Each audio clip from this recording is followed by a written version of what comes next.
திருச்சிற்றம்பலம்.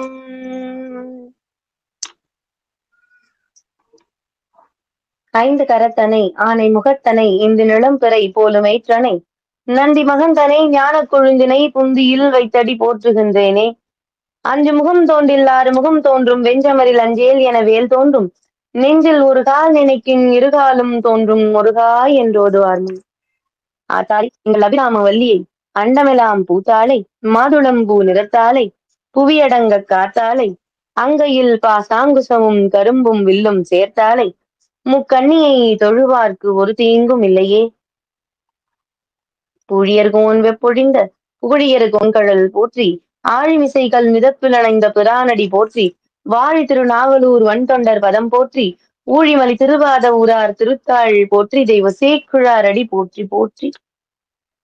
உலகெலாம் உணர்ந்து ஓதற்கு அறியவன் நிலவுலாவிய நீர்மலி வேணியன் அழகில் சோதியன் அம்பலத்து ஆடுவான் மலர்ச்சிலம்படி வாழ்த்தி வணங்குவாம். சிவாய நமக. திருச்சிற்றம்பலம். பெரிய புராணம்.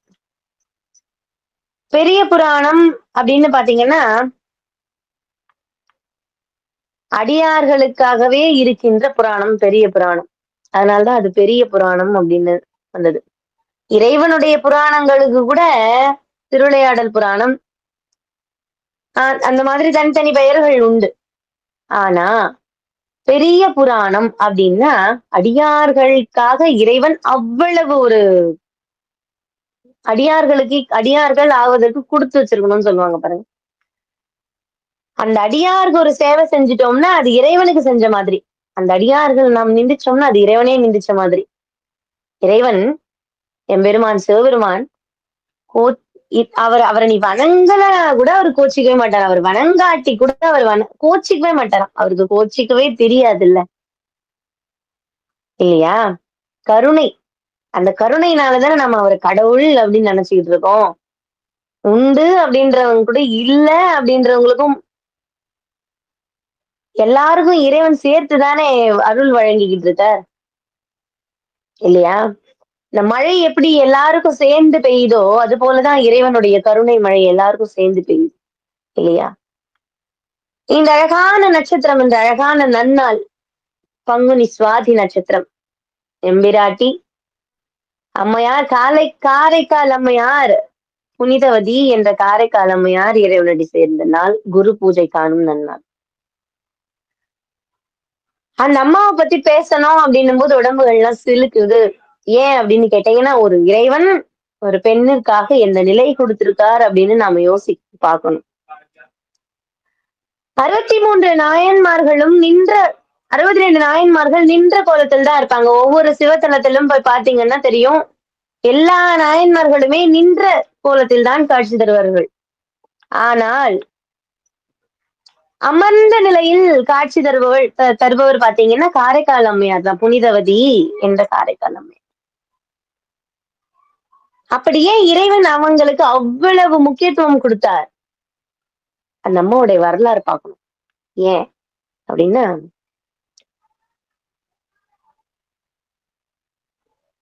பொதுவா தாய் தந்தையர்கள் திருமணம் வச்சா குழந்தை பிறந்துச்சா அப்படின்னு இருக்கக்கூடாது. அப்படின்னு இல்லாம பிறக்கிற குழந்தை இறைவனுக்கே அவனுடைய புகழையே பாடணும்னு பிறந்தவர் ஞானசம்பந்த பெருமான் இல்லையா? காரைக்காலில் தனதத்தன் அப்படின்றவருக்கு நீண்ட நாள் குழந்தை எல்லாம் இருந்து அழகா பிறந்தவர் அந்த அம்மா.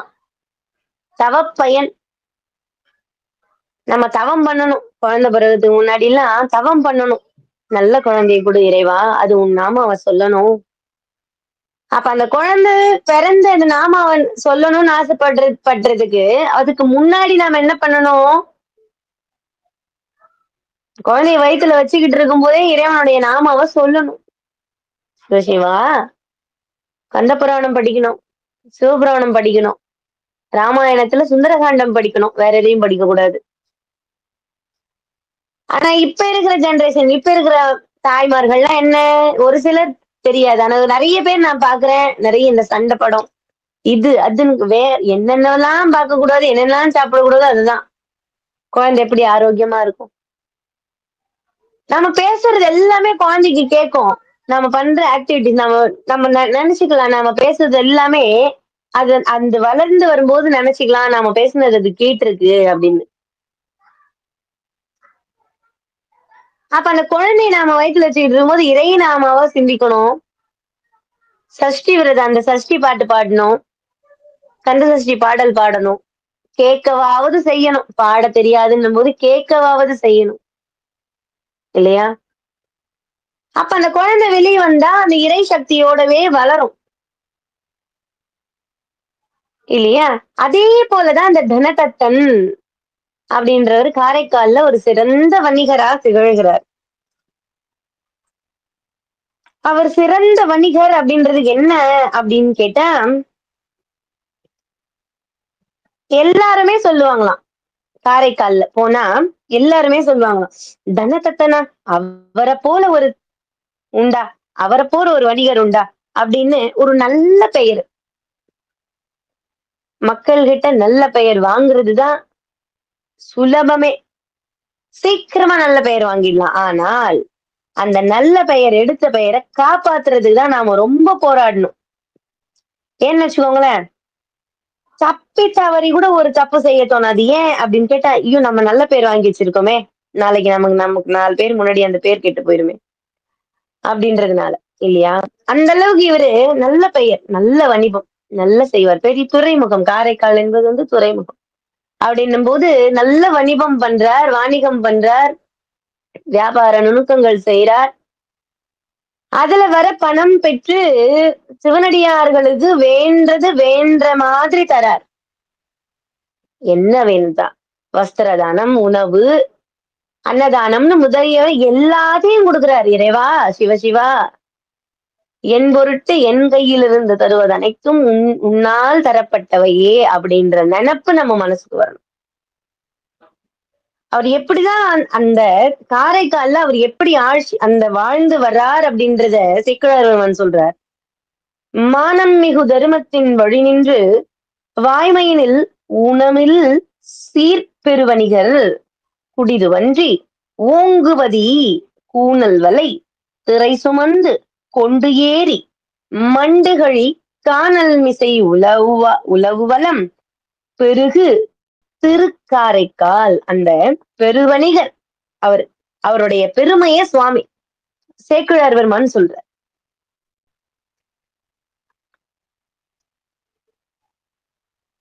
அப்ப அந்த அம்மா எப்படி அவருக்கு பிறக்குறாங்க அப்படின்னு கேட்டா, வங்கமலி கடல்காரை காலின் கண் வாழ்வணிகர் தங்கள் குலத் தலைவனார் தனதத்தனார் தவத்தால் அங்கவர் பால் திருமடந்தை அந்த அம்மாவர் திருமடந்தை அவதரித்தால் என வந்து பொங்கிய பேரழகு மிக்க புனிதவதி யார் பிறந்தார்னு சொல்ற. அங்கேயே பேர் வச்சுட்டார். தவத்தின் பயன் சிவபெருமானே, இறைவா, எத்தனையோ செல்வங்கள் கொடுத்திருக்க, எவ்வளவோ செல்வத்தை கொடுத்திருக்க, அந்த குழந்தை அப்படின்ற செல்வத்தை எனக்கு கொடுக்கலையேப்பா. நாள்தோறும் இறைவன் கிட்ட கேட்பார், அந்த குழந்தை அப்படின்ற செல்வத்தை கொடுக்கலையேப்பா அப்படின்னு தினமும் ஒரு வாரம் தினமும் வேண்டி வேண்டி வேண்டி வாங்கினார். அழகா வந்து பிறந்த அந்த தவத்தின் பயன் காரணமாக மனைவி கர்ப்பமுற்றால் அழகா வந்து பிறக்கிறாங்க. யார்? புனிதவதியார். உண்மை நம்முடைய பெயர்கள்லாம் நமக்கு வைக்கிற பெயர்லாம் நாம வைக்கிறது இல்ல அப்படின்னு சொல்லுவாங்க. நாம இறைவனே நிச்சயம் பண்ணிதான் அனுப்புவாராம் அப்படின்றது மாதிரி அங்க சேக்கிழார் பெருமான் புனிதவதி யார் பிறந்தார் அப்படின்னு முடிக்கிறார். புனிதவதி யார் அப்படின்னு சொன்னா தெரியாது. காரைக்கால் அம்மையார் அப்படின்னாதான் தெரியும் இல்லையா? அது போல புனிதவதி அந்த அம்மா புண்ணியம் பண்ணவா, புனிதம் தான், புனிதவதி தான். அதனாலதான் அழகா புனிதவதி அப்படின்னு பேர் வச்சாங்க. அதற்கேத்த போல அந்த அம்மா பிறந்து வளர்றா. நாளொரு மேனி பொழுதொரு வண்ணமாக அழகாக வளர்றா. அந்த வளர்ந்து வரும்போதே சிறு வயதிலேயே சிவபூஜை செய்யறா. என்ன செய்யறா? சிவபூஜை செய்யறா. அது எப்படி குழந்தை திடீர்னு வளர்ந்து பிறந்த குழந்தை 2-3 வருஷம் கழிச்சு எப்படி திடீர்னு சிவபூஜை செய்யும்? அப்படி கிடையாது. குழந்தை பிறந்து வளருதா, நாம கூட நம்ம வளர்க்கும் போதே அதுக்கு அந்த பூஜை விதிகள் எல்லாம் சொல்லி கொடுக்கணும். நீ போய் படி, ஹோம்வொர்க் எழுது, இதை எழுது, அதை பண்ணு அப்படின்னு நாம சொல்றோம்.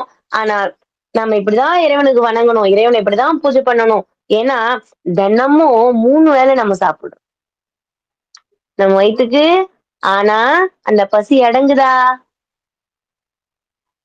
பசி அடங்குதா? 3 வேளை சாப்பிடுறோம், ஆனா பசி அடங்குதா? இல்லையே. மறுபடியும் அடுத்த வேளை வந்தோடனே பசி எடுக்குதே.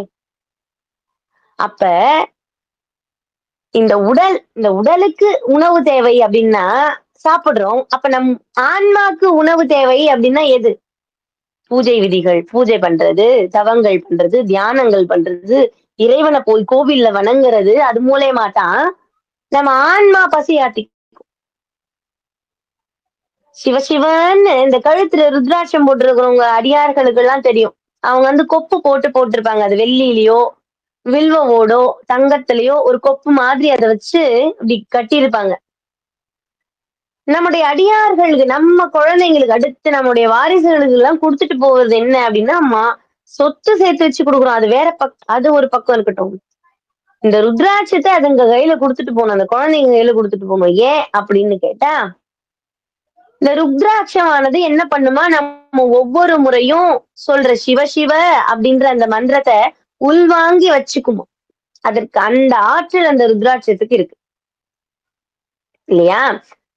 அப்ப நம்ம கெட்டது சொல்றோமே, கெட்ட வார்த்தை பேசுவோமே அப்படின்னா, அப்ப அடியாராக நீ ஆயிட்ட, இறைவன் உன் அடியாரா ஆக்கிட்டு தான் அந்த ருத்ராட்சத்தை உனக்கு போட்டிருக்காரு அப்படின்னா, அவன் அருள் இல்லாம அவனை வணங்க முடியாது. அப்ப அந்த ருத்ராட்சமும் இது சிவ சின்னங்கள் அப்படின்னும் போது, அந்த சிவ சின்னமானது நம்ம கழுத்துல ஏறுது அப்படின்னா, அந்த வார்த்தைகள் கூட உனக்கு வர யோசிக்குமா, அந்த கெட்ட வார்த்தைகள் கூட, அந்த கெட்ட எண்ணங்கள் கூட மனசுல உதிக்கிறதுக்கு யோசிக்குமா. சுவாமி இருக்காரு, நம்ம இந்த மாதிரி பேசலாமா, இந்த மாதிரி பேசலாமா அப்படின்ற அந்த வார்த்தைகள், அந்த வார்த்தைகள் அப்படி வருமா. நல்ல வார்த்தைகளாக இறைவன் கொடுப்பார். நம்ம கழுத்துல ருத்ராட்சம் இருக்கிறதுனால நல்ல வார்த்தைகளாக இறைவன் தருவார். அப்ப நம்ம என்ன பண்ணணும்? நம்ம குழந்தைங்களுக்கு உட்கார வச்சு சொல்லி கொடுக்கணும். அந்த ருத்ராட்சத்துல சிவசிவன்ற நாம போய் சேர்ந்து ஒரு பவர், ஒரு சக்தியா இருக்கும் அது. அப்ப ஒரு கெட்ட சக்தி நமக்கு, இந்த துர்சக்திகள் நம்ம எதிரில வரும்போது நிக்குமா? இந்த குழந்தைங்க எல்லாம் ருத்ராட்சம் போட்டுக்கணும். இந்த நிறைய பேர் நினைக்கிறாங்க தீட்டு, இந்த கன்னி தீட்டு, இதுக்கெல்லாம் ருத்ராட்சம் போடலாமா? தவறே கிடையாது. எல்லாருமே ருத்ராட்சம் அணியணும், அழகா போட்டுக்கோங்க. அது எதிரிகிட்டே இருந்தாலும், எதிரியே இருந்தாலும் அதை நம்ம காப்பாத்துறதுக்கு தன்மை அந்த ருத்ராட்சத்துக்கு உண்டு. அந்த மாதிரி அந்த புனிதவதி அப்படின்ற அந்த அம்மா என்ன பண்றா, சின்ன வயசுல இருந்தே அவங்க அப்பா பூஜை பண்ணும்போது பக்கத்துல போய் உட்கார்ந்து பூஜை பண்றா. உலகெல்லாம் உணர்ந்து ஓதற்கரியவன் நிலவுலாவிய நீர்மலி வேணியன் அழகில் சோதியன் அம்பலத்து ஆடுவான் மலர்ச்சிலம்படி வாழ்த்தி வணங்குவான். சொல், அப்பாவுடைய நாமா. ஈசனடி போற்றி, எந்தையடி போற்றி, தேசனடி போற்றி, சிவன் சேவடி போற்றி, நேயத்தே நின்ற நிமலனடி போற்றி, மாயப் பிறப்பருக்கும் மன்னனடி போற்றி, சீரார் பெருந்திரைனம் தேவனடி போற்றி, ஆராத இன்பம் அருளும் மலை போற்றி. எவ்வளவு அழகா சிவ பூஜை பண்றாங்க. அப்ப நம்ம குழந்தைங்களுக்கு என்ன சொல்லி கொடுக்கணும்? பூஜை பண்ண சொல்லி கொடுக்கணும்.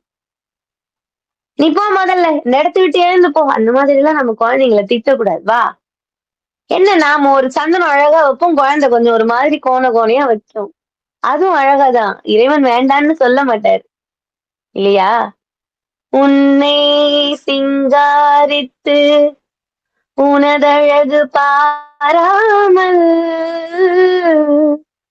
என்னை சிங்காரித்து இடர்பட்டேன் சொக்கநாதா, சொக்கநாதா, சொக்கநாதா, சொக்கநாதா, சொக்கநாதா, சொக்கநாதா.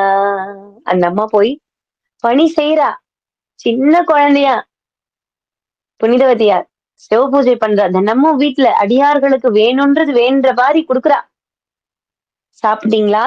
உட்கார்றீங்களா? சாப்பாடு பரிமாறட்டுமா? சாப்பாடு போடட்டுமா? துணி வேணுமா?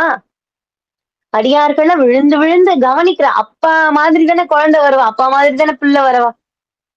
விழுந்து விழுந்து கவனிக்கிறா. அப்ப இறைவனுடைய பணி வேணும்.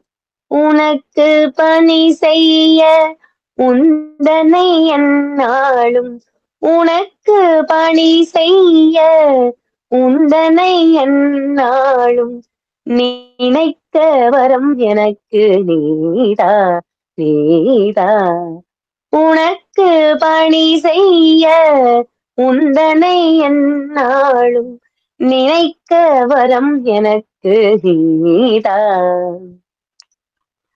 மனக்கவலை நீக்குகின்ற தென்மதுரை நின்மலனே மனக்கவலை நீக்குகின்ற தென்மதுரை நின்மலனே எவ்வுலகும் ஆக்குகின்ற சொக்கநாதா எவ்வுலகும் ஆக்குகின்ற சொக்கநாதா சொக்கநாதா சொக்கநாதா சொக்கநாதா சொக்கநாதா உனக்கு பணி செய்ய உந்தனை எந்நாளும் நினைக்க வரம் எனக்கு நீதா நீதா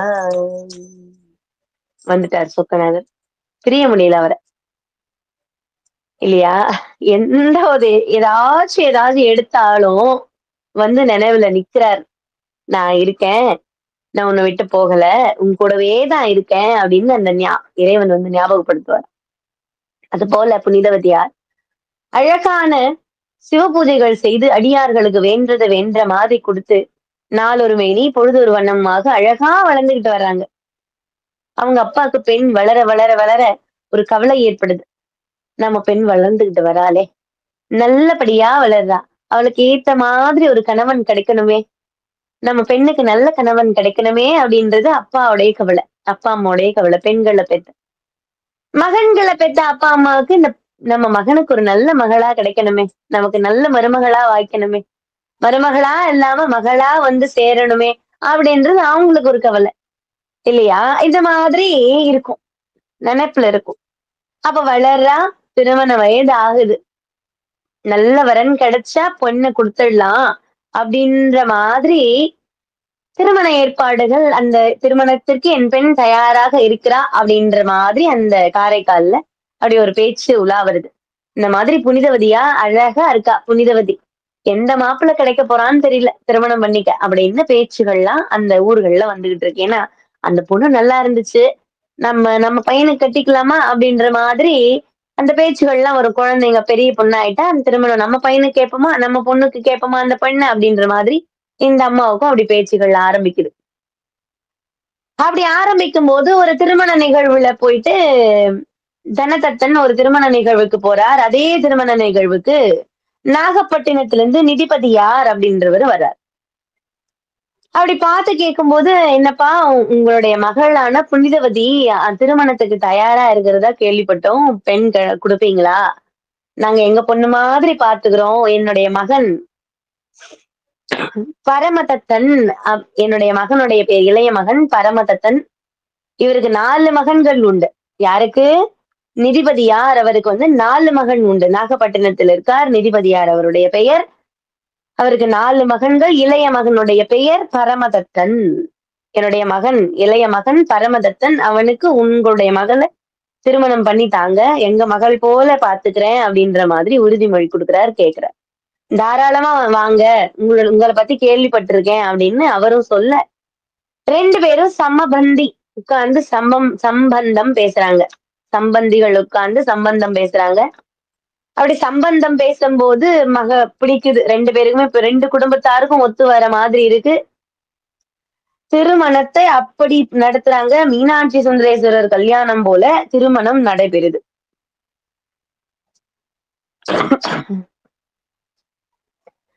அழகா திருமணம் பண்றாங்க. திருமணம் பண்ணி நல்லபடியா நடக்குது. தந்தையுடைய கண்ல நீர் வருது. யாருக்கு? தனதத்தனுடைய கண்களில் நீர் பெருக்கெடுத்து ஓடுது. தனதத்தனுக்கும் அவருடைய மனைவிக்கும். ஒரே ஒரு மகள், செல்லமா வளர்த்தோம், ஆசையா வளர்த்த குழந்தைய இன்னைக்கு திருமணம் பண்ணிட்டோமே, நாளைக்கு நம்ம குழந்தைய பிரியிற நிலைமை வந்துருமோ? இறைவா! அப்படின்னு அந்த அம்மா மனசுல கொஞ்சமா ஒரு கவலை.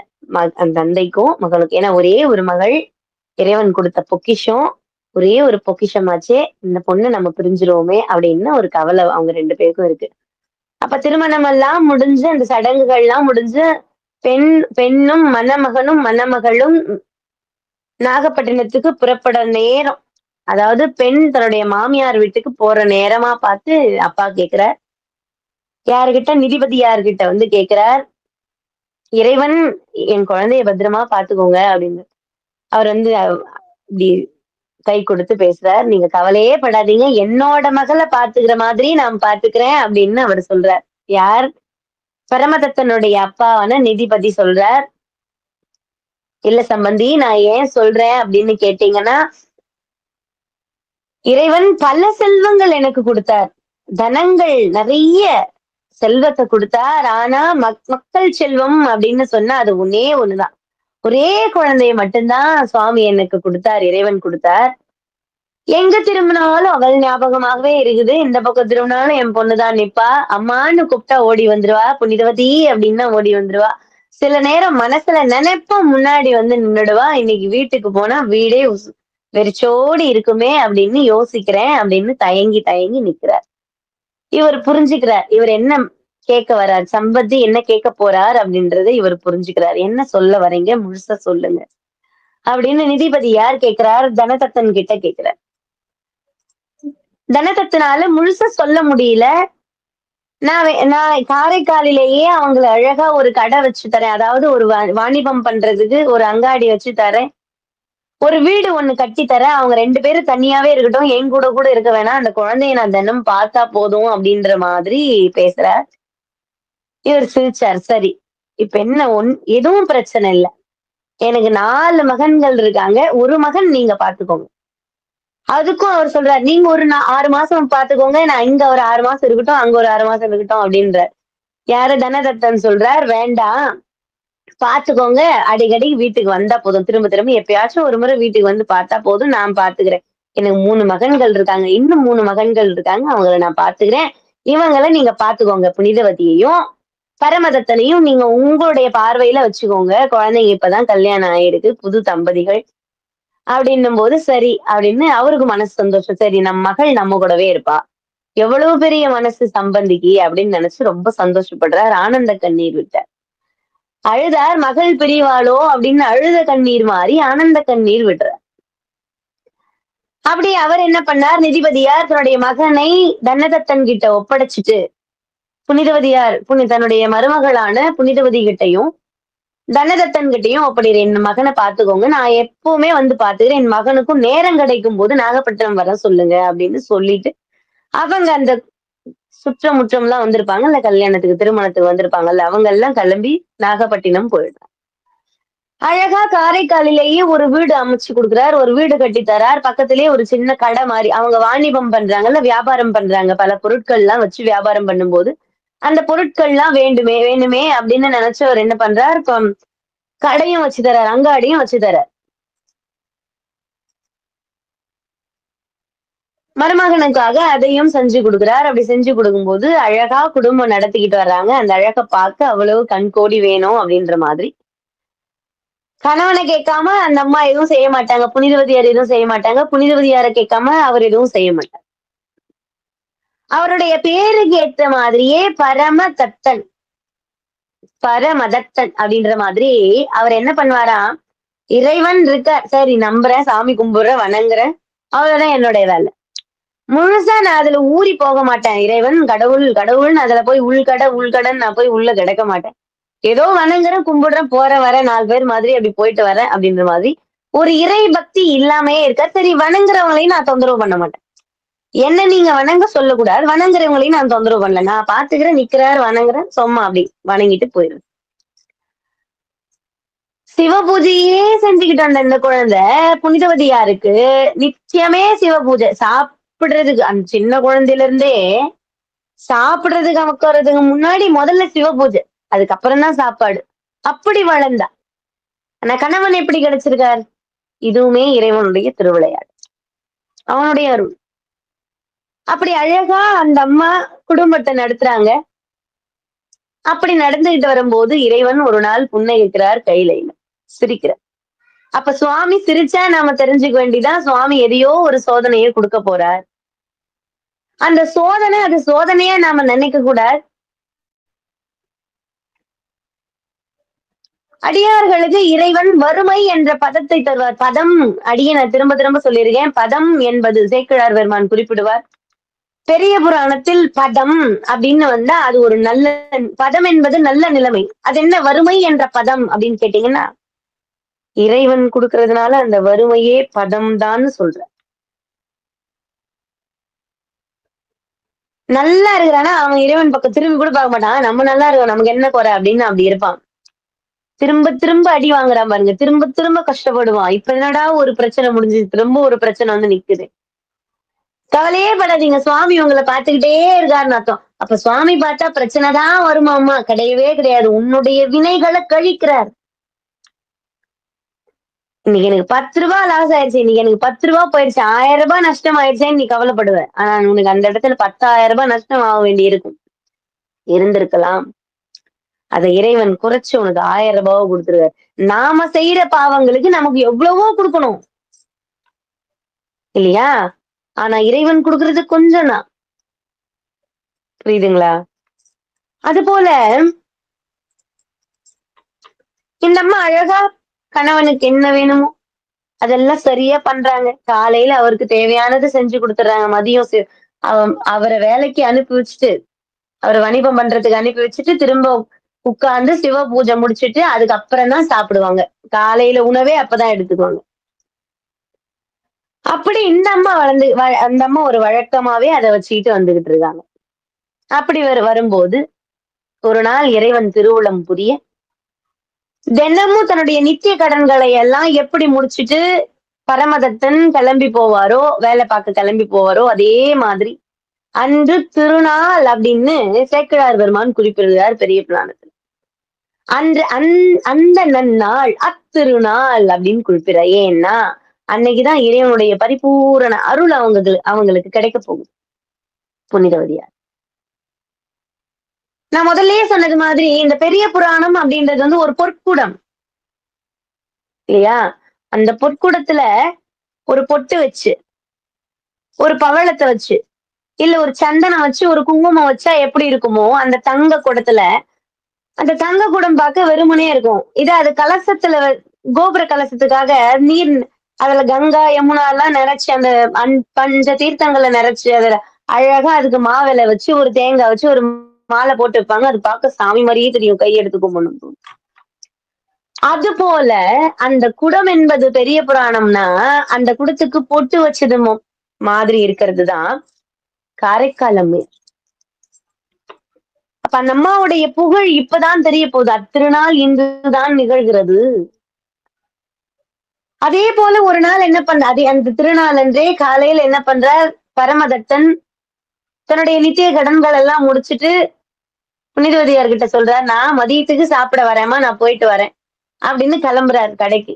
இந்த அம்மா என்ன பண்ணுது, சாப்பாடு செஞ்சு வைக்குது. சோறு மட்டும், சாதம் மட்டும் அப்படி வடிச்சு வச்சுட்டு சரி நம்ம சிவ பூஜை முடிச்சுட்டு கணவன் மதியம் தானே வருவார் சாப்பிட அப்படின்னு என்ன பண்றாங்க, காய்கறி எதுவும் செய்யாம, காய்கறிகள் எல்லாம் செய்யாம, சாம்பார் வைக்காம, பொரியல் பண்ணாம, கூட்டு பண்ணாம, வெறும் சாதம் வடிச்சுட்டு அப்படி வச்சு சாதத்தை மட்டும் செஞ்சு வச்சுட்டு சிவ பூஜை பண்ணிட்டு நம்ம செய்யலாம் அப்படின்னு சிவ பூஜையில உட்கார்றாங்க. இறைவா சிவபெருமானே அப்படின்னு சுவாமியுடைய பூஜையில அப்படி தலைச்சு நின்னுகிட்டு இருக்காங்க. அந்த கடைக்கு போனவர் என்னாச்சு, 2 நண்பர்கள் அவருக்கு வராங்க. உன்னுடைய திருமணத்துக்கே என்னால வர முடியலப்பா, வர முடியாம போச்சு, நம்ம தோட்டத்துல விளைஞ்ச மாம்பழம் அப்படின்னு 2 மாங்கனிகளை கொடுக்குறாங்க. இது அருமையான மாங்கனி, இந்த கனியை நீ சாப்பிடாம விட்டுறாத, சாப்பிடு, தங்கச்சிக்கும் கொடுப்பா அப்படின்னு, அம்மையாருக்கும் கொடுங்க அப்படின்னு அவருடைய நண்பர்கள் யாரு, பரமதத்தனுடைய நண்பர்கள் கொடுத்துட்டு போறாங்க. இவருக்கு அதை பார்க்கும் போதே சாப்பிடணும்னு தோணுது. ஆனா சரி வீட்டுக்கு போய் சாப்பிடுவோம் அப்படின்னு நினைக்கிறார். அப்ப வீட்டுக்கு போய் சாப்பிடுவோம்னு நினைச்சவர் என்ன பண்றார், தன்னுடைய கடையில வேலை பார்க்கிற பையன் கிட்ட அந்த மாங்கனிகளை கொடுத்து அனுப்புறார். அவரு அந்த அதையே அப்படியே அரைஞ்சு கடையிலேயே சாப்பிட்டுறணும் அப்படின்னு நினைச்சிருந்தா கூட அம்மையாருடைய புகழ் நமக்கு தெரியாம போயிருக்கு இல்லையா? அம்மையாருடைய புகழ் நமக்கு தெரியாம போயிருக்கு. அப்ப என்ன பண்றார்,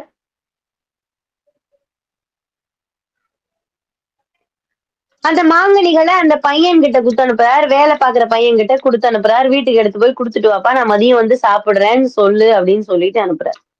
அந்த பையனும் என்ன பண்றாரு, வீட்டுக்கு எடுத்துட்டு போய் குடுக்குறாரு. அந்த அம்மா என்ன பண்றாங்க, புனிதவதியார் அந்த மாங்கனிகளை வாங்கி அப்படி தட்டுல வைக்கிறாங்க. சரி கணவன் வருவாரே மதியம். திரும்ப போய் சிவ பூஜையில உட்கார்றாங்க. சிவ பூஜை பண்ணிக்கிட்டு இருக்காங்க. அப்படி பண்ணிக்கிட்டே இருக்கும்போது இறைவன் திருவருள், இறைவனே வந்து சிவ சிவா அப்படின்னு சுவாமியே வந்து அடியாருடைய உடை தாண்டி, அடியாருடைய உரு தாண்டி அழகா வரார். எங்க காரைக்கால் அம்மையாருடைய வீட்டுக்கு வரார் சுவாமி. அழகா அப்படி வந்து நிக்கிறார். பவதி விச்சாந்தேகி அப்படின்னு நிக்கிறார். நம்ம கேட்ட உடனே என்ன இது குரல் கேக்குதே அப்படின்னு ஒரு நிமிஷம் நிறுத்துறாங்க பூஜையை. மறுபடியும் பவதி விச்சாந்தேகி அப்படின்னு மறுபடியும் ஒரு குரல் கேக்குது. இப்படி கேட்கும்போது உடனே அந்த சிவ பூஜையை நிறுத்திட்டு எழுந்து வர்றாங்க. நம்ம கேட்போம், சிவ பூஜையை நிறுத்தலாமா, பூஜை பண்ணும்போது பாதியில நிறுத்திட்டு போகலாமா அப்படின்னு கேட்டா போகக்கூடாது. பூஜை பண்ணும்போது யார் கூப்பிட்டாலும் போகக்கூடாது. ஆனா பசி எடுக்குது அப்படின்னு யார் வந்து கேட்டாலும், அம்மா பசிக்குது அப்படின்னு நம்ம குழந்தைங்களே வந்து கேட்டாலும் பூஜையை நிறுத்திட்டு அவங்களுக்கு போய் சாப்பாடு போட்டு வரலாம். அந்த அன்னத்துக்கு அவ்வளவு சிறப்பு. சரிங்களா? அவங்கள காக்க வச்சுட்டு அவங்கள பசியா வச்சுட்டு இறைவனுக்கு பூஜை பண்ணணும்னு சுவாமி கேட்கல. பசியா ஒருத்தர் நம்மள நாடி நிக்கிறார், நாம போனாதான் அவங்களுக்கு சாப்பாடு கிடைக்கும் அப்படின்னா அந்த சிவ பூஜையை நிறுத்திட்டு நாம அவங்களுக்கு சாப்பாடு போட்டுட்டு வந்து பூஜையை ஆரம்பிக்கலாம். அதுல எந்த தோஷமும் கிடையாது. அப்படித்தான் காரைக்கால் அம்மையாரும், அதாவது புனிதவதியாரும் அந்த பூஜையை நிறுத்திட்டு அப்படியே பூஜையை நிறுத்திட்டு சரி கேக்குறாங்கன்னு அவங்கள போய் கூட அவர் பார்க்கல. அந்த அம்மா போய் யார் வந்திருக்கான்னு கூட பார்க்கல. ஒரு வாழை இலையை விரிச்சு வச்சுட்டு என்ன செஞ்சிருக்கோன்னு கூட ஞாபகம் இல்ல. அந்த அம்மாவுக்கு பூஜை பண்ணிட்டு இருந்தா அவங்க கேட்கவுடனே பசிதான் எடுத்து வர்றாங்க அப்படின்னு நினைச்சு வாழை இலை விரிச்சு ஒரு சொம்பு நிறைய தண்ணி மொந்து வச்சு உடனே போய் வாசல்ல பாக்குறா. அப்படியே தேஜஸ், அழகான முகம் சுவாமி அப்படியே அந்த அடியாறு கோலத்துல சுவாமி வந்து நிக்கிறார். அப்படி காலில் விழுந்து வணங்குறாங்க. அம்மா சுவாமி உள்ள வாங்க, சாப்பிடுங்க வாங்க அப்படின்னு கூப்பிட்டுறா. அப்படி அவங்கள உட்கார வச்சுட்டு அப்படி சமையல் அறைக்குள்ள போறா. அங்க போனாதான் தெரியுது, அரிஞ்சு வச்ச பதார்த்தங்கள் காய்கறிகள் அப்படியே இருக்கு. செய்யல, சாம்பார் வைக்கல, ரசம் வைக்கல, கூட்டு வைக்கல, எதுவுமே பண்ணல. சாதம் மட்டும், சோறு மட்டும் வடிச்சு வச்சிருக்கா. என்ன பண்றது அப்படின்னு யோசிக்கிறா. வந்தவங்களை போனா சொல்லிட முடியும். அப்படி யோசிக்கும் போது அப்படி நிமிர்ந்து பார்த்த உடனே தயிர், புறகேத்தி வச்சிருந்த தயிர் இருக்கு. அப்பா தயிர் கிடைச்சு சிவ சிவா அப்படின்னு நினைச்சவ என்ன பண்ணா, அந்த தயிரை எடுத்துக்கிட்டு அந்த சாதத்தையும் கொண்டு போய் அவருடைய அந்த வாழை இலையில போட்டு தயிரை போட்டு அதுல உப்பு போட்டு அப்படி வைக்கிறா. சுவாமி இதை எடுத்துக்கோங்க அப்படின்னு. வெறும் தயிர் சாதத்தை எப்படி வைக்கிறது அப்படின்னு நினைச்சவளுக்கு அந்த மாங்கனி ஞாபகம் வருது. தன் கணவனார் கொடுத்து அனுப்பின மாங்கனிகள் ஞாபகம் வருது. அதுல ஒரு கனியை எடுத்து அரிஞ்சு அவருக்கு வைக்கிறா. அவர் அழகா நிம்மதியா சாப்பிட்டு திருநீர் கொண்டு வாமா அப்படின்றார். அந்த திருநீரை அந்த அம்மாவுக்கு நெற்றி நிறைய திருநீர் பூசி, நல்லா இருப்பம்மா, என் வயிறு குளிர்ந்து போச்சு.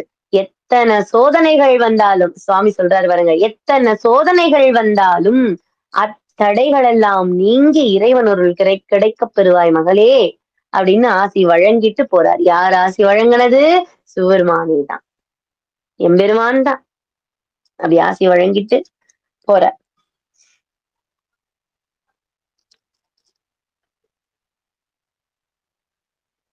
அப்படி ஆசி வழங்கிட்டு இறைவன் அப்படி போறார். அப்படி போன உடனே நம்ம என்ன பண்றாங்க, மீதம் இருந்த சிவ பூஜையை முழுசா முடிச்சுட்டு கணவன் வர்றதுக்குள்ள சாப்பாடெல்லாம் செஞ்சு வச்சிடுறாங்க. என்னென்ன வேலை செய்யணுமோ எல்லாத்தையும் செஞ்சு வச்சிடுறாங்க. செஞ்சு வச்சுட்ட உடனே கணவனுக்காக எதிர்பார்த்துக்கிட்டு இருக்காங்க. அவர் வந்தாருன்னா மதியம் கூட உட்கார்ந்து சாப்பிடலாமே. அவர் சாப்பிட்டா நம்ம சாப்பிடலாமே. சரி அவரும் வந்துட்டோம் அப்படின்னு வெயிட் பண்றாங்க. காத்துக்கிட்டு இருக்காங்க கணவனுக்காக. அப்படி காத்துக்கிட்டு இருக்கும்போது என்ன ஆகுது, அப்படி உட்கார்ந்துகிட்டு இருக்காங்க. கணவன் வருவார், வருவார். வந்து கேட்கிறா, "அம்மா புனிதவதி" அப்படின்னு ஓடி வர கணவன் வர. "வந்துட்டேன் சுவாமி, இதோ வந்துட்டேன், இதோ வந்துட்டேங்க" அப்படின்னு அந்த அம்மா போறா. அப்படி போன உடனே வாங்க அப்படின்னு இந்த நாற்காலிய அப்படி தொடச்சு விடுறா. அவர் போயிட்டு கை கால்லாம் அலம்பிக்கிட்டு வர்றார். தண்ணி மொந்து குடுக்குறா. கை கால் அலம்பிக்கிட்டு வர்றார். அலம்பிக்கிட்டு வந்தவர் அந்த நாற்காலியில உட்கார்றார். "என்னங்க நாற்காலியில உட்கார்ந்துட்டீங்களே வந்து சாப்பிடுறேங்க. உணவு தயாரா இருக்கு வந்து சாப்பிடுங்க" அப்படின்னு சொல்றா. சரின்னு அந்த நாற்காலியில உட்கார்ந்தவர் கூட இறங்கி அந்த வாழை இலை போட்டு வச்சிருந்தாங்கல்ல, அந்த அம்மா வாழை இலை போட்டு, தான் என்னென்ன செஞ்சோமோ அத்தனையும் தன் கணவனுக்கு கையால பரிமாறுறா. அந்த ஒரு சந்தோஷமே சந்தோஷம் தான். எத்தனைதான் செஞ்சாலும், எத்தனை பேருக்கு பரிமாறினாலும், பெண்களுக்கு தன்னுடைய கணவனுக்கு தன் கையால பரிமாறணும்னு ஒரு ஆசை. கணவன்மார்களுக்கும் தன் மனைவி வந்தாதான் சாப்பிடணும்னு ஒரு ஆசை. அவ கையால போட்டா நல்லா சாப்பிடலாமே அப்படின்னு ஒரு ஆசை கண்டிப்பா உண்டு. எத்தனையோ தம்பதியர்கள நான் பார்த்துருக்கேன். என் மனைவி வந்து சாப்பாடு போட்டாதான் நான் சாப்பிடுவேன் அப்படின்னும், என் கணவன் வந்தாதான் நான் சாப்பிடுவேன்னு எத்தனையோ மனைவிமார்களும் காத்துக்கிட்டு இருக்காங்க. அது போலதான் புனிதவதியாரும் அ தன்னுடைய கணவனுக்கு தன் கையால் அழகா பரிமாறுறாங்க. சாப்பிடுறார். சாப்பிட்டு முடிச்ச உடனே கை கழுவிட்டு கேட்கிறார், "அந்த மாங்கனிகள குடுத்தனுப்பினது இவர் இந்த இடத்துல மறந்து போயிருந்தாலும், புனிதவதியாருடைய காரைக்கால் அம்மையாருடைய வரலாறு இல்லாமயே போயிருக்கும்." அப்பயுமே அவருக்கு ஞாபகப்படுத்துறார். இறைவன் தான், இறைவன் தான். "என் செயல் ஆவதொன்றில்லை, இறைவனே உன் செயல் என்று உணரப் பெற்றேன்" அப்படின்னு சொல்லுவாரு இல்லையா? அது போல எல்லா செயல்களுமே நாம தும்முனாலும் இறைவன் தான் காரணம்னு நினைக்கிறவங்க சித்தர்கள், அடியார்கள். அது மாதிரி இவர் நினைக்கிறார், "புனிதவதி நான் 2 மாங்கனிகள் குடுத்து அனுப்பினேனே, அந்த மாங்கனிகள கொண்டு வா. ஒண்ணு எடுத்துக்கிட்டு வா. எப்படி இருக்குதுன்னு பார்க்கலாம்." ஏன்னா அவன் என்னுடைய நண்பன் என் கையில் குடுக்கும்போதே அது ரொம்ப வாசனையா இருந்துச்சு. சரி நான் மதியமா வீட்டுக்கு வந்து சாப்பிடலான்னு வச்சுக்கிட்டு இருந்தேன் அப்படின்னு இவரு சொன்னார். சரி தன் கணவன் கேட்கிறாரே அப்படின்னு ஓடி போய் அந்த ஒரு மாங்கனி தான். உன் அடியாருக்கு அமுது படைச்சுட்டான்ல, ஒரு மாங்கனிய கொண்டு வர. ஒரு மாங்கனிய கொண்டு வந்தவ என்ன பண்றா, குடுக்குறா. அரிஞ்சு கணவன் கிட்ட குடுக்குறா. அப்படி அவரு வாயில வச்ச உடனே, ஆஹா! ம்ஹ்ம். என்ன ருசி! என்ன ருசி! என் நண்பன் சொன்னான். "இது ஒரு மரத்து கனி நல்லா இருக்கும். ரொம்ப ருசியா இருக்கும் நண்பா சாப்பிடு" அப்படின்னு என் நண்பன் சொன்னான். அதுபோல என்ன ருசி! என்ன ருசின்னு அப்படி ரசிச்சு ருசிச்சு அந்த மாங்கனிய சாப்பிடுறார். அப்படி சாப்பிட்டவர் இன்னொரு கனி தன் மனைவிக்காக இருக்கட்டும்னு நினைச்சிருந்தாலும், அம்மையாருடைய புகழ் நமக்கு தெரியாம தான் போயிருக்கும். அவர் சாப்பிட்டவர் என்ன பண்றார்? "அந்த இன்னொரு கனி கொண்டு வா. புனிதவதி, அந்த இன்னொரு கனி கொண்டு வா" அப்படின்றார். அப்பதான் அந்த அம்மாவுக்கு தூக்கி வாரி போடுது. என்ன அப்படின்னு கேட்டா, "அந்த இன்னொரு கனிய நாம அடியார்கள் அமுது படைச்சுட்டோம்" அப்படின்னு வேர்த்து கொட்டிருச்சு ஒரு நிமிஷம். ஏன்னா கணவன் கிட்ட இதுவரைக்கும் ஒரு பொய் கூட சொன்னதில்ல. எந்த ஒரு ஒரு விஷயத்தையுமே மறைக்காதவள், ஒரு மாங்கனி குடுத்தத நாம மறைச்சிட்டோமே அப்படின்னு நினைக்கிறா.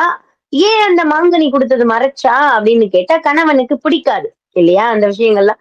அடியாருக்கு குடுத்துட்டேன்னு சொன்னா அவரு ஒண்ணும் சொல்ல போறதில்ல. ஆனா, கணவன் கிட்ட கேட்காம நாம குடுத்துட்டோமே!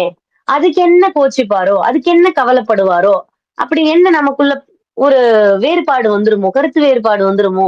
அப்படின்னு மனசுல பல குழப்பங்கள். ஏங்குறா, தவிக்கிறா, நிக்கிறா. ஒண்ணும் புரியல. "என்னம்மா நின்னுகிட்டு இருக்க? நான் கேட்டேனே, அந்த கனி கொண்டு வா" அப்படின்றார் கணவர். உடனே ஓடுறா. ஓடுறவ சமையல் அறைக்கா ஓடுறா? எங்க ஓடுறா? இறைவன் கிட்ட ஓடுறா. அப்பா கிட்ட ஓடுறா. "சிவசிவா, சிவசிவா, எம்பெருமானே என் கணவன் கனி கேட்கிறாரே! அடியாராக வந்தது நீயாக இருக்கலாம். கனி கொண்டு வந்து கொடுத்த பையன் நீயா இருக்கலாம். அடியாரா வந்து அமுது படைச்ச அமுது உண்ட இறைவன் நீயாக இருக்கலாம். இப்ப என் கணவன் கேள்வி கேட்கிறாரே, என் கணவனாகவும் நீயாவே இருந்திருக்கலாம் சுவாமி. நீயாவே இருந்து நீயே தான் கேட்கிற. இப்ப இந்த இக்கட்டான சூழ்நிலைக்கு என்ன ஆளாக்கிட்டியே சுவாமி" அவரு கேட்கிறாரே. இந்த கனி இல்லன்னு சொன்னா நான் என்ன பண்ணுவேன்? அவரு சாப்பிடுறதுக்காக கனி கேட்கிறாரே. நல்லா கேட்டுக்கோங்க. அவர் சாப்பிடுறதுக்காக கனி கேட்கிறாரே! அப்படின்னு அழுறா, புலம்புறா, அப்படி நிக்கிறா. சுவாமி முன்னாடி நின்னுகிட்டு இருக்கா. அப்படி சுவாமி முன்னாடி நிக்கும்போது அப்படி சுவாமி முன்னாடி நின்னு கண்ணி கேக்குறா. "சுவாமி சிவபெருமானே" அப்படின்னு நிக்கிறா. எப்பவுமே அடியேன்னு ஒண்ணு சொல்றேன், ஞாபகம் வச்சுக்கோங்க. சுவாமி கிட்ட போகும்போது இது குடுங்க, அது குடுங்கன்னு நாம எப்பவுமே சுவாமி கிட்ட கேட்கக்கூடாது. இது குடுங்க, அது குடுங்கன்னு நம்ம சுவாமி கிட்ட கேட்கக்கூடாது. ஏன்னா, அவர் பெரியவர்.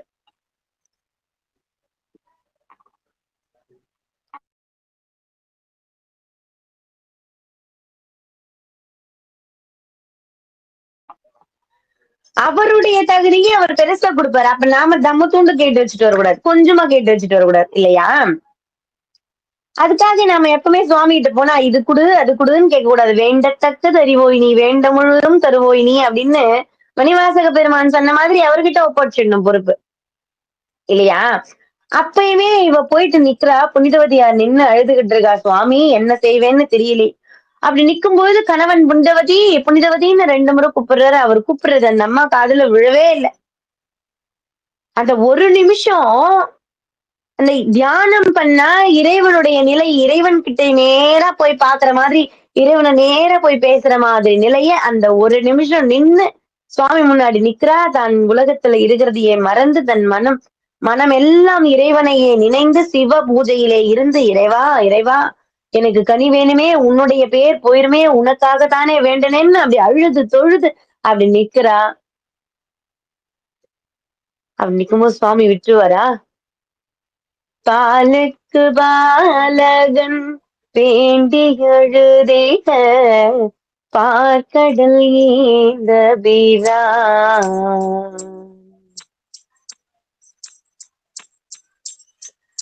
பாலுக்கு பாலகன் வேண்டி எழுதிக பார்க்கடல் ஏந்த பிரான்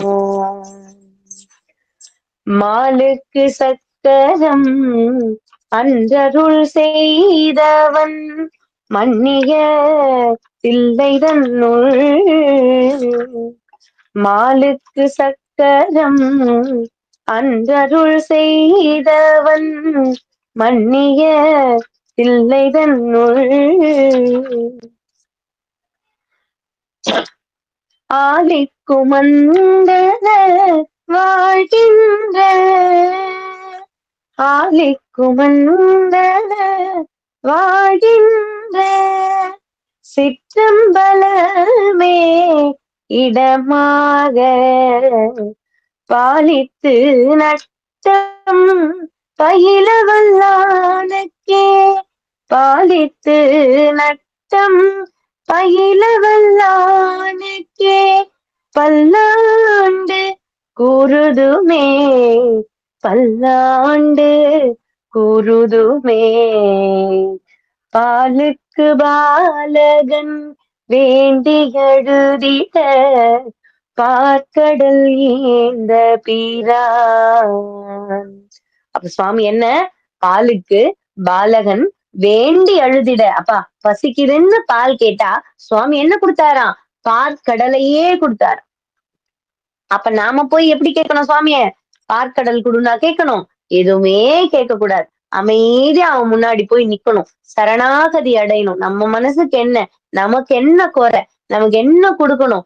எந்த நேரத்துல அவனுக்கு கொடுக்கணும்? அப்படின்றது எல்லாம் நம்ம சுவாமிக்கு தெரியும். நினைச்ச நேரத்துல அவர் கொடுத்துருவாரு. அவர் கொடுக்கறதை யாராலும் தடுக்க முடியாது. அப்படின்னும் போது அப்படி நின்னு அந்த அம்மா ஒரு நிமிஷம் அப்படி எந்த சுற்றம் மற்றும் எதுவுமே கேட்கல. ஒரு தியான நிலையில உச்சம் பெற்று ஒருவர் இருக்கும்போது என்ன நிலை இருக்குமோ அந்த அம்மா புனிதவதியார் அப்படியே அந்த இடத்துல அப்படி சிலையா நிக்கிறா. அப்படி நிக்கும் போது கையில மாங்கடிகள் வந்து நிக்குது. இறைவனுடைய திருவருள் அருட்பிரசாதம், எம்பெருமானுடைய அருட்பிரசாதம் அவருடைய திருக்கரங்கள்ல வந்து இறைவா சிவபெருமானே சிவபெருமானேன்னு விழுறா, வடங்குறா, தொழுறா, அழுறா. அப்படி அழுதவர் தன்னுடைய கணவன் இடத்துல கொண்டு போய் அந்த மாங்கனியை கொடுக்குறார். அந்த மாங்கனியை கொடுக்குறாளா? அவர் சாப்பிடுறார். சாப்பிடும்போது என்னதான் இருந்தாலும் ஒரு வணிகம் பண்றவர், வியாபாரம் பண்றவர் இல்லையா? அப்படின்ற பட்சத்துல அவர் முதல்ல சாப்பிட்ட கனிக்கும் இப்ப சாப்பிடுற கனிக்கும் வித்தியாசம் தெரிஞ்சு போகுது. அவர் அந்த கனியை வாய் வச்சு சாப்பிடும்போது அப்படி ஒரு உணர்வு உணர்றார். என்னமோ ஒரு ஒவ்வொரு தன்னுடைய முடிகள், ஒவ்வொரு மயிர்கால்களும் உடம்புல இருக்க ஒவ்வொரு மயிர்கால்களும் திட்டிக்குது. இதுவரைக்கும் இப்படிப்பட்ட கனியை நான் சாப்பிட்டதே கிடையாது. ஏன் இது இந்த மாதிரி இந்த பூலோகத்துல இருக்கிற கனியே கிடையாது அப்படின்ற மாதிரி அவருடைய வார்த்தைகள் இருக்கு. கிடையவே கிடையாது. புனிதவதி அப்படின்னு திரும்புற. சுவாமி அப்படின்னு நிக்கிறா அம்மா. இதுவரைக்கும் இந்த கனி இப்படிப்பட்ட கனியே இந்த பூலோகத்துல கிடையாது. நான் சாப்பிட்ட வரை இந்த மாங்கனி இப்படி கிடையாது. இது தேவலோகத்திலிருந்து வந்த மாதிரியே இருக்கே. தேவலோகத்துல கூட இப்படி இருக்குதான்னு தெரியாது. அந்த அளவுக்கு சுவையான கனியா இருக்குதே. நான் குடுத்து அனுப்பின கனி இது கிடையவே கிடையாது. ஏன்னா அவர் வணிகம் பண்றவர், அதனால அவருக்கு தெரியுது. இந்த கனியுடைய தன்மை வேற, இந்த கனியுடைய ருசி வேற அப்படின்றது அவருக்கு தெரிஞ்சு கேட்கிறார். அப்படி கேட்ட உடனே அழறா. சுவாமி, இது எம்பெருமான் சிவபெருமான் திருக்கருணையால் கொடுத்த கனி. சுவாமியே கொடுத்த கனி. என்னது சுவாமி கொடுத்தாரா? என்ன நீ சொல்ற? என்கிட்ட நீ இதுவரைக்கும் ஒரு பொய் கூட சொன்னதில்லையே. ஆனா இது என்ன இன்னைக்கு புதுவிதமா நீ ஒண்ணு கேட்கிற, ஒண்ணு சொல்ற, அதை என்ன நம்ப சொல்றியே. யாருமே பார்க்க முடியாது, தேவருக்கும் மூவருக்கும் தெரியாதவர், அடிமுடி தெரியாம அண்ணாமலை நின்னவர், இது அதுன்னு சொல்லுவாங்க. எப்பயோ கேட்டிருக்க. ஆனா நீ என்னன்னா, அவர் உனக்கு வந்து கனி கொடுத்தாருன்றார், நீ அதை எடுத்துட்டு வந்து என்கிட்ட கொடுத்தன்ற. இதெல்லாம் நம்புற மாதிரி இல்லையே புனிதவதி அப்படின்னு நான் அவரை நின்னு கேட்டுக்கிட்டு இருக்காரு. அப்படி கேட்கும்போது, சுவாமி என்ன நம்புங்க. சிவபெருமான் கொடுத்த கனிதான். நீங்க கொடுத்து அனுப்பின கனி அடியாருக்கு அமுது படைச்சுட்டேன். அந்த அமுது படைச்சதுனால கனி இல்லையே, நீங்க கேட்கும்போது கோவிச்சுப்பீங்களோ, நமக்குள்ள கருத்து வேறுபாடு வந்துருமோ அப்படின்னு மனசு பதட்டத்தோடு சிவபெருமான் முன்னாடி போய் நின்னு, கருணை கடலான இறைவன் எம்பெருமான் அழுத நான் கேட்ட ஒரு வார்த்தைக்காக அந்த கனியை கொடுத்தாரு சுவாமி. அதைதான் உங்களுக்கு எடுத்துட்டு வந்து கொடுத்தேன் அப்படின்னு. இல்ல இல்ல, இத நான் நம்ப மாட்டேன். நீ சொல்றத நான் நம்ப மாட்டேன். இதை நான் நேர்ல பார்க்காத வரை நான் நம்ப மாட்டேன். இதை நான் பார்க்கணும், அப்பதான் நான் நம்புவேன். இதோ சரி, இப்ப இது ஏதோ இறைவன் கொடுத்தாரு அப்படின்னு சொல்ற இல்ல, இன்னொரு கனி கொண்டு வா. நீ இன்னொரு கனி கொண்டு வந்தேன்னா நான் நம்புறேன். அதை நான் பார்க்கணும். இன்னொரு கனி கொண்டு வா. இந்த வார்த்தைகளை கவனிங்க. அதை நாம் பார்க்கணும். இன்னொரு கனி கொண்டு வான்ற அப்படின்னு மனைவி கிட்ட சொல்ற. மறுபடியும் ஓடுறா. அப்ப வந்து அழல, அந்த உடம்பு பதட்டம் வரல. இறைவன் கிட்ட ஒன்றி போய் நின்னு முதல் கனி கேட்ட மாதிரி இது கேட்கல. ஏன்னா ஒரு தைரியம் வந்துருச்சு. இப்ப நீ கொடுத்துதான் ஆகணும் அப்படின்ற மாதிரி ஒரு தைரியத்தோட சுவாமி முன்னாடி போய் நிக்கிற. அப்பா, சிவபெருமானே, எம்பெருமானே, அப்பா, இன்னொரு கனி நீங்க கொடுத்தே ஆகணும் இப்போ.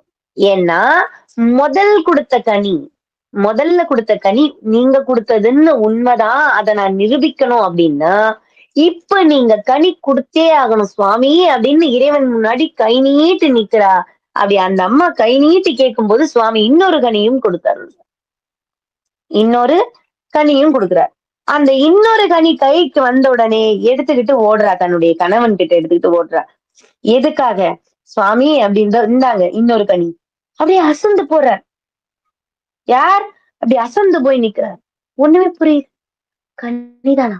பூஜை அறைக்குள்ள இருந்து தாம் பார்க்க அந்த மாங்கனிய அப்படி கையில வந்து நிக்குதே, மாயம் மந்திர மாதிரி இருக்கே அப்படின்னு அப்படி ஆச்சரியமா அந்த கைகளை பாக்குறார். அந்த அம்மாவுடைய கையில மாங்கனி இருக்கு. அப்படி அந்த கனியை பார்த்த உடனே அதை எடுத்து அப்படி வாய்க்கிட்ட கொண்டு போறார். கனி மறைஞ்சு போகுது. யோசிக்கிறார், ஏன்னா இது கனி மறைஞ்சு போச்சு அப்படின்னு. அப்ப அம்மா சொல்றா, சுவாமி, முதல்ல கேட்ட கனி நீங்க சாப்பிட வேணும்னு நான் இறைவன் கிட்ட கேட்டேன். அது சாப்பிட கொடுத்தார். இரண்டாவதா நீங்க கேட்ட கனி பார்க்கணும்னு சொன்னீங்க. அதனாலதான் இறைவன் பார்க்க மட்டும் அந்த கனி கொடுத்தார் அப்படின்னு சொன்ன உடனே அசந்து போய் நின்றான். ஒண்ணுமே புரியல. நம்பாதவனுக்குள்ள என்னென்னமோ தோணுது, என்னென்னமோ வருது மனசுக்குள்ள. பல கேள்விகள், பல விடைகள், விடைகள் இல்லாத பல கேள்விகள். ஒரு திடீர்னு ஒரு உடம்புக்குள்ள என்னமோ ஒரு உயிரே இல்லாம போன மாதிரி, வெறும் சக்கையா நிக்கிற மாதிரி. 1000 பேர் சேர்ந்து ஒரே சாட்டையில ஒரே அடியா அடிக்கிறது போல பல உணர்வுகள் அவன் உடம்புக்குள்ள வருது. அப்படியே சரி நான் கொஞ்ச நேரத்துல வந்துடுறேம்மான்னு அப்படி வெளியே போனவர் கொஞ்ச நேரம் கழிச்சு பொறுத்து வர. வந்த உடனேயும் அந்த அம்மா என்ன பண்றா, பணிவிட பண்றா. இருங்க, தண்ணி மொண்டு கொடுக்குறேன் கால் கழுவுறதுக்கு. நான் கழுவிக்கிறேம்மா, நான் போட்டுக்கிறேன், நான் போட்டுக்கிறேன், நான் சாப்பிட்டுக்கிறேன், என்னோட துணியை நான் துவைச்சுக்கிறேன்னு கொஞ்சம் தள்ளி தள்ளி தள்ளி தள்ளி இருக்க ஆரம்பிச்சாரு. ஏன்னா இறையுடைய பரிபூரண அருள் அவரை பொறுத்த மட்டுமே புனிதவதியார் தெய்வமாவே பாக்குறார். காரைக்கால் அம்மையார இறைவனாவே பாக்குறார், சுவாமியாவே பாக்குறார், ஒரு அம்மாவே பாக்குறார். அவ்வளவு இறைவன் கிட்ட அவ்வளவு ஒட் இறங்கி இருக்கிற இந்த இந்த பெண்ண நாம மனைவியா நினைக்கிறதே பாவம். அம்மான்னு நினைச்சு கும்பிட வேண்டியவள நாம தாரமா நினைக்கிறோமே அப்படின்னு ரொம்ப மனசு கஷ்டப்படுறார்.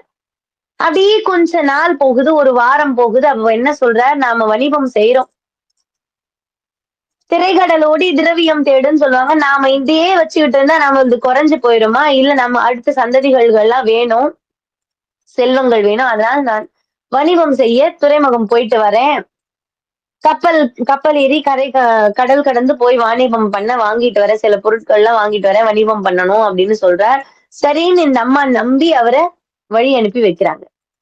போனவர் போனவர் வரார்.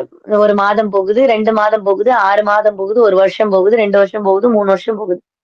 அப்படி வருஷங்கள் பல கடந்து அப்படி போகுது. கணவன் வருவார், வருவார், வருவார்ன்னு வழி மேல விழி வச்சு காத்துக்கிட்டு இருக்காங்க. புனிதவதியார். சிவபூஜை செஞ்சுக்கிட்டும் கணவர் வந்துருவார். போன கணவர் நல்லா இருக்கணுமே, அந்த இடத்துல எல்லாம் அவருக்கு கிடைக்கணுமே, சௌகரியமா இருக்கணுமே, சாப்பாடு நேரத்துக்கு கிடைக்கணுமே, அங்க எப்படி இருக்குமோ அப்படின்னு இறைவனை நினைச்சு நினைச்சு நினைச்சு சுவாமி கணவனையும் நினைச்சு உருகி ஒண்ணுமே இல்லாம ஆயிடுறா. நல்லா இருந்த அம்மா அப்படி கரைஞ்சு போயிடுறா, மெலிஞ்சு போயிடுறா. அப்படி மெலிஞ்சு இருக்கும்போது ஒரு நாள் மதுரை பக்கம் இருக்கிற ஒரு ஊர்ல புனிதவதியார், அதாவது புனிதவதியாருடைய கணவனான பரமதத்தன் அந்த ஊர்ல தனியா வாணிபம் பண்றது அந்த ஊர், அதாவது காரைக்கால்ல இருந்து போற ஒரு வணிபர் பாக்குறார். அதே தெருவுக்குள்ள இருந்தவர் போய் பாக்குறார். போய் பார்த்தவர் என்ன பண்றார், ஏன்பா நீ இங்கதான் இருக்கியா? அப்ப நீ வணிகம் பண்ண போலியா? நீ கடல் கடந்து போக போற அப்படி இப்படின்னு சொன்னேன் அப்படின்னா அது வந்து அப்படின்னும் போது மகள் உள்ள இருந்து ஓடி வர, அப்பா அப்படின்னு ஓடி வர. அம்மா சாப்பிட கூப்பிடுறான். மகளா? அம்மா கூப்பிடுறாங்களா? என்னையா அது? என்னையா நடக்குதுங்க அப்படின்னு அவர் கேட்கவும், ஆமா இந்த மாதிரி நான் வந்து திருமணம் பண்ணிக்கிட்டேன். என்னுடைய மகள் தான் இவ. அவங்க என்னுடைய மனைவி அப்படின்ற மாதிரி அறிமுகப்படுத்தி வைக்கிறார். சரி இத நீ ஊர்ல போய் யார்கிட்டயும் சொல்லிடாத அப்படின்ற மாதிரி அவர் சொல்றார். ஆனா நம்ம ஆளுக்குதான் அந்த பழக்கமே கிடையாதே. சொல்லாதன்னு ஒரு வார்த்தைய சொன்னாதான் மொபைல்ல பேலன்ஸே இல்லைனாலும் ரூ. 10 கடன் வாங்கியாவது அந்த மொபைல்ல பேலன்ஸ் போட்டு அந்த விஷயத்த முதல்ல சொல்லுவோம் இல்லையா? யாருகிட்ட சொல்லக்கூடாதுன்னு சொல்றாங்களோ அவங்க கிட்டதான் நேரடியா போய் முதல்ல சொல்லுவோம். அந்த மாதிரி நமக்கு பழக்கம் இல்ல. அப்ப இவரு என்ன பண்றாரு, போன வேகத்துல அம்மாவை பாக்குறாரு, புனிதவதியார பாக்குறாரு. அம்மா உன்னுடைய கணவன் இந்த ஊர்ல இந்த இடத்துல இப்படி இருக்கா, ஒரு குழந்தை இருக்கு, மனைவி இருக்கு, எல்லாம் இருக்காங்க, நான் பாத்துட்டு வந்தேன் அப்படின்னு சொல்லும். அந்த அம்மா ஆச்சரியப்படுறா. என்ன இது? இது நான் நம்ப மாட்டேன். நான் நேர்ல பார்க்கணும். நான் பார்த்தாதான் நம்புவேன். அப்படின்னு அந்த அம்மாவும் கிளம்பி அந்த துறைமுகத்துக்கு அந்த அந்த ஊருக்கு அந்த அம்மாவும் அந்த அம்மா கிளம்பி போனோடனே தன்னுடைய தந்தையாரோடும், தாயாரோடும், மாமனாரோடும், மாமியாரோடும் கிளம்பி அப்படி போறார். கிளம்பி போன உடனே அவருக்கு தெரிய வருது, பரமதத்தனுக்கு தெரிய வருது, அவருடைய மனைவி புனிதவதியார் தாய் தந்தையரோடும், மாமனார் மாமியாரோடையும் இந்த ஊர் தெரு முனையில வந்துகிட்டு இருக்காங்க அப்படின்னு தெரியுது. அப்படி தெரிஞ்ச உடனே அவர் என்ன பண்றார், தன்னுடைய மனைவி ஒரு கரத்திலும் தன்னுடைய மகளை ஒரு கரத்திலும் பிடித்துக் கொண்டு வேகமா ஓடுறார். ஓடினவர் என்ன பண்றார், ஓடி போய் தன்னுடைய மனைவியான புனிதவதியார், மூத்த மனைவியான புனிதவதியாருடைய பாதத்துல விழுந்து வணங்குறார். தானும் அம்மனைவியோடும் தளிர்நடை மகவினோடும் மான் இனம் பிணை போல் நின்ற மனைவியார் அடியில் தாழ்ந்தே யான் உமது அருளால் வாழ்வேன். இளம் குழவிதானும் பான்மையால் உமது நாமம் என்று முன்பணிந்து விழுந்தான். சேக்கிழார் சொல்ற என்னன்னா, அவருடைய மனைவியோடையும் தளிர்நடை மகவின்னா அந்த குழந்தையோடையும் சத்தித்து நடக்கிற அந்த குழந்தையோடையும் போய் நேரா புனிதவதியாருடைய அந்த பாதத்தில் விழுந்துட்டார். காரைக்கால் அம்மையாருடைய பாதத்தில் விழுந்துட்டார். விழுந்து, அம்மா நீ ஆசி கூறு, என் குழந்தையும் என் மனைவியும் நல்லா இருக்கணும்னு நீ சொல்லுமா, நீ வாழ்த்தினாதான் நாங்க நல்லா இருப்போம்னு அப்படி கால்ல போய் விழுந்த உடனே எல்லாரும் ஆச்சரியப்படுறாங்க. என்ன ஆச்சு என்ன ஆச்சு, யாருன்னு கேட்டா அப்ப முதல் என்னென்ன நடந்ததுன்னு எல்லாத்தையும் தன்னுடைய தாய் தந்தையர்கிட்டையும் மாமனார் மாமியார்கிட்டையும் ஊர் மக்கள்கிட்டையும் அவர் சொல்றார். இப்படிலாம் நடந்தது. இவங்க சாதாரண பெண் கிடையாது, இறையுடைய ஸ்வரூபம், சுவாமிதான். அந்த இறைக்கே அம்மா அப்படின்ற அளவுக்கு ஒரு பிரசித்தி பெற்றவங்க. இவங்களை நான் தாரமா ஏத்துக்க மாட்டேன், என் கண்களும் இவங்க தெய்வமாவே காட்சி தராங்க அப்படின்ற மாதிரி எல்லாத்தையும் சொன்ன உடனே அந்த அம்மாவுக்கு உடம்பெல்லாம் கூசுது. சிவசிவா, தான் தன் கணவனுக்கு பணிவிடை செய்யணும். என் கணவன் வந்து என் கால்ல விழலாமா? இந்த இளமை எனக்கு வேணுமா? கேட்கிறார். இந்த இளமை எனக்கு வேணுமா சுவாமி? எனக்கு இந்த வேண்டாம். இந்த இளமை எனக்கு வேண்டாம் சுவாமி அப்படின்னு நினைச்சவர் என்ன பண்றார்? எனக்கு பேயுரு குடுங்க. நான் நினைச்ச மாத்திரத்துல நான் பேயுரு மாறணும். வயதான தோற்றம் வாங்கி வரம் வேண்டி வாங்குறார். அவர் வரம் வேண்டணும்னே இளமையை துறந்தவர் திருநீலகண்ட நாயனார் எப்படி தன்னுடைய மனைவியை பக்கத்துல வச்சுக்கிட்டே பிரம்மச்சரிய விரதம் கடைபிடிச்சாரோ, அதே போல் காரைக்கால் அம்மையார் என்ன பண்றாங்க? இளமையிலேயே முதுமை வேண்டும்னு அந்த வரத்தை வாங்குறாங்க. அந்த வரத்தை குடு. எனக்கு இந்த இளமை வேண்டாம். எனக்கு இந்த இளமை வேண்டாம் இறைவா, முதுமையை குடு அப்படின்னு கேட்டு வாங்கினவங்க. பேய் உருவம் குடுன்னு கேட்டு வாங்குறாங்க. 2 வரங்களை வாங்குறாங்க. நான் நினைச்ச மாத்திரத்துல எனக்கு அந்த பேய் உருவமும் வேண்டும் சுவாமி அப்படின்னு அந்த வரத்தையும் வாங்குறாங்க. அவர் கேட்ட உடனே இறைவன் அந்த வரத்தை கொடுக்கிறார். உடனே தன் தாய், தந்தை, கணவன் எல்லார் முன்னாடியும் வயதான தோற்றமாக மாறி அம்பாள் அந்த அம்மா நிக்கிறாங்க. போதும் எனக்கு என் கணவனே வந்து என் காலில் விழும்போது எனக்கே இந்த இந்த நிலை ஏன் இந்த இந்த இளமையான உடம்பு எனக்கு எதுக்கு அப்படின்னு இறைவன் கிட்ட நான் அன்பா கேட்டு வாங்கினதுதான் அப்படின்னு அந்த அந்த உருவமே தாங்கி பல கோவில் போறார், பல யாத்திரைகள் போறார். பல யாத்திரைகள் போனவர் என்ன பண்றார்? அற்புத திருவந்தாதி, இரட்டை மணி மாலை அப்படின்னு பல நூல்களும் அதாவது அந்தாதி பாடினது முத காரைக்கால் அம்மையார் தான். அப்படின்னு பல நூல்களை இயற்றுறார். அப்படி இயற்றும் போது ஒரு சில இடத்துல இறைவனை போய் வணங்கிக்கிட்டே இருக்கும்போது அந்த அம்மாவுக்கு ஒரு ஆசை வருது. கைலைக்கு போகணும். எப்படி போகணும்? கைலைக்கு போகணும், வடநாடு போகணும், கைலை போகணும், இறைவனை போய் பார்க்கணும், அப்படியே அவனுடைய திவ்ய ஸ்வரூபத்தை பார்க்கணும் அப்படிதான் நினைச்சாரு. யாரு? நாவுக்கரசு பெருமான். உன்னுடைய கைலை காட்சியை நான் பார்க்கணும். மாதரு பிறை கன்னியானைன்னு திருவையாறுல, அதாவது கைலைக்கு போனவருக்கு திருவையாத்துல இறைவன் வந்து எப்படி காட்சி கொடுத்தாரோ அந்த காட்சியை இந்த அம்மா பார்க்கணும்னு ஆசைப்படுறா. கைலைநாதனை பார்க்கணும், அவனுடைய திருவடியை பார்க்கணும் அப்படின்னு அவனுடைய திருவடியை பார்க்கணும்னு ஆசைப்படுறா. கைலைக்கு போய் இறைவனுடைய திருவடியை பார்க்கணும் அப்படின்னு ஆசைப்படுறா. அப்படி ஆசைப்பட்டவங்க என்ன பண்றாங்க? நேரா வடநாட்டுக்கு போய் அந்த கைலை மலைக்கு அடிவாரத்துல போயிட்டாங்க.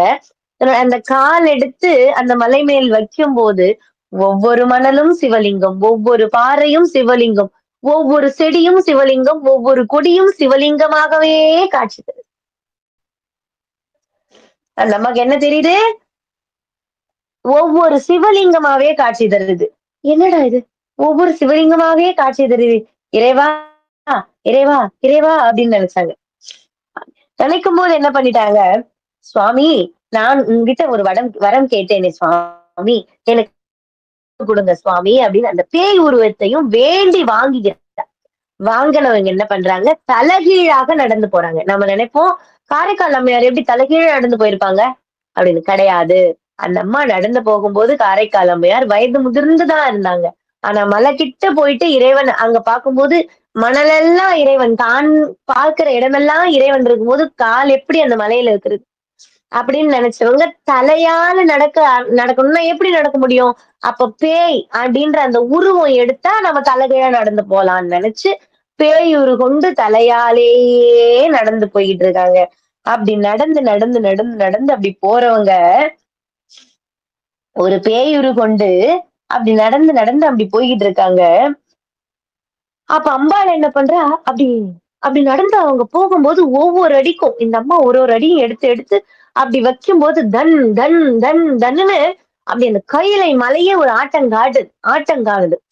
ராவணன் தன்னுடைய அந்த 10 தலை வச்ச ராவணன் அவனுடைய கரங்களால தூக்கும் போது கூட 20 கரங்களால அப்படி தூக்கும் போது கூட அந்த கைலை மலை அப்படி ஆடலையா. இந்த அம்மா தலை கீழே அப்படி நடந்து போகும்போது அப்படி தனன்னு அந்த கைலை மலை ஆட்டம் காணணும். அப்படி காணும் போது அந்த அம்மா என்ன சொல்றா?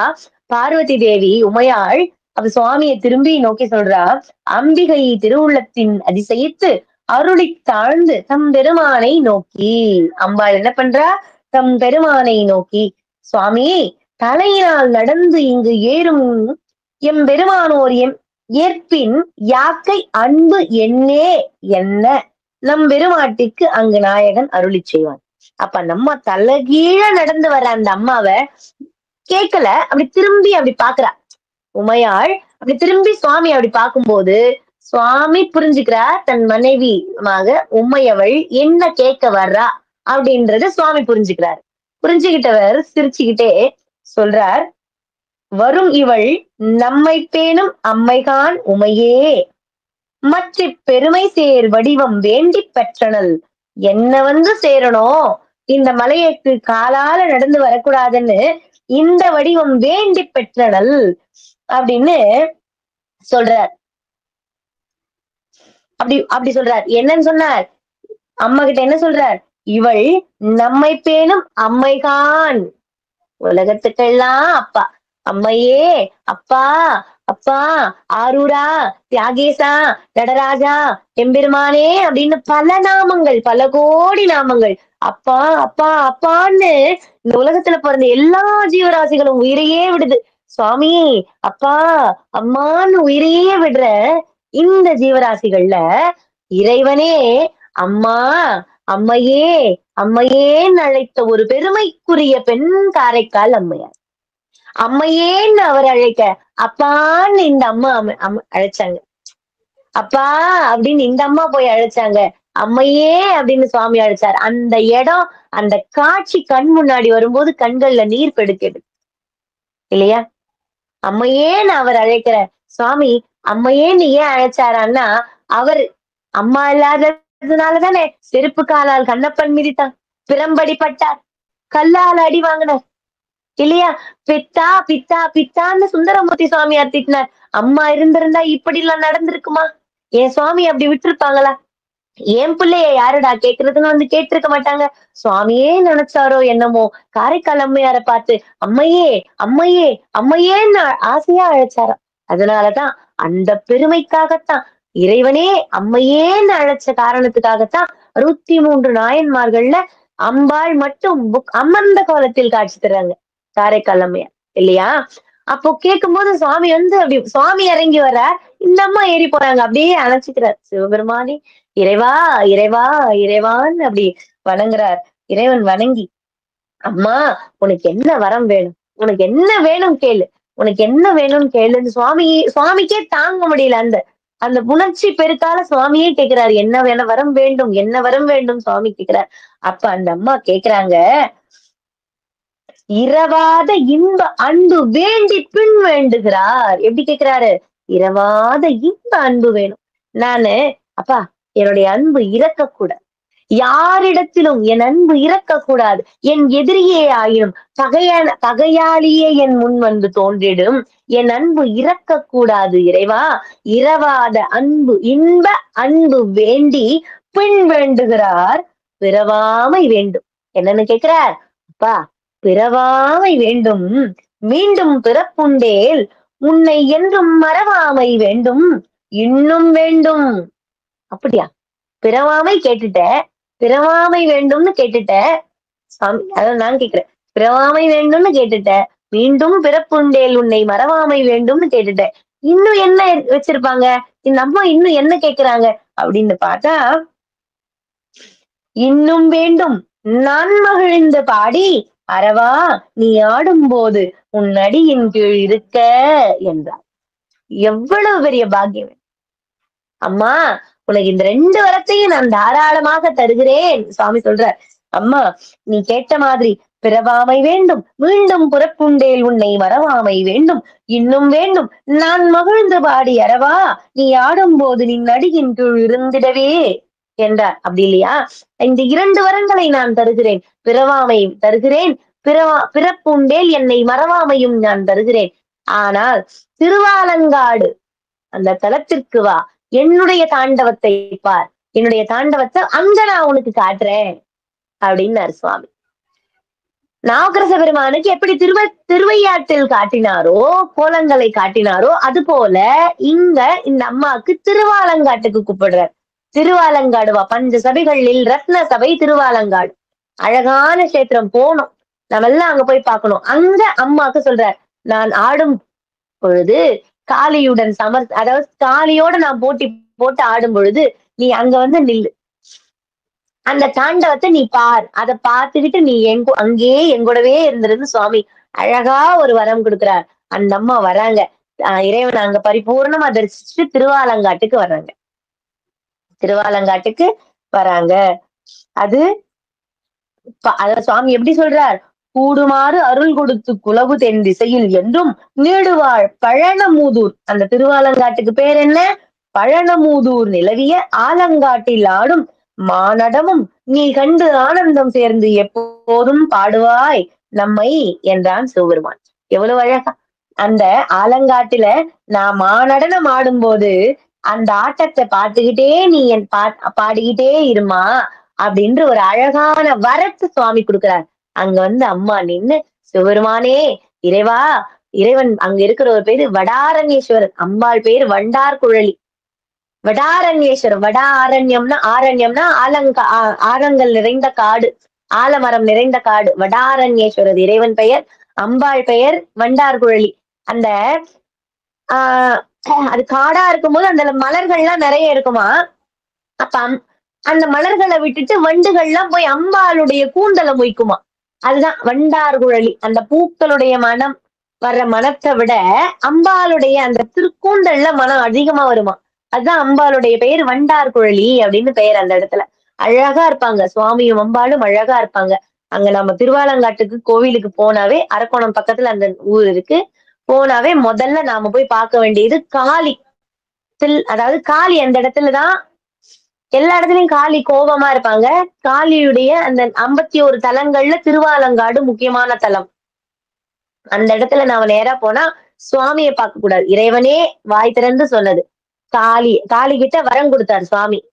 அதாவது உன்னை தரிசனம் பண்ணிட்டு அப்புறம் வந்து என்ன பாக்குறவங்களுக்கு முக்தி தரப்படும் அப்படின்னு இறைவனே தன் திருவாய் மலர்ந்து சொன்னார்.